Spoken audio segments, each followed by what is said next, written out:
وعشان كده احنا بنمر بعملية تطور مصغرة للذات بشكل مستمر، وهنمثل عملية تطورك وتقدمك وانت في طريقك لاكتساب عادة او التخلص من عادة، وفي النهاية الوصول للهوية الجديدة اللي انت عايز توصل لها بعملية تصويت زي اللي بتحصل في انتخابات على الشخص اللي انت عايز تكونه.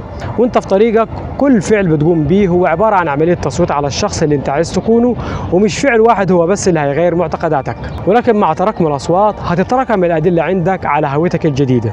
ودي واحدة من الأسباب اللي بتفسر إن التغيير مش محتاج تغيير جذري، لأن العادات البسيطة بإمكانها أنها تعمل فرق شاسع بتقديم أدلة جديدة على هوية جديدة. وبالتالي العادات هي طريقك لتغيير هويتك، وأكثر الطرق العملية لتغيير الشخص اللي أنت عليه هو تغيير ما تفعله.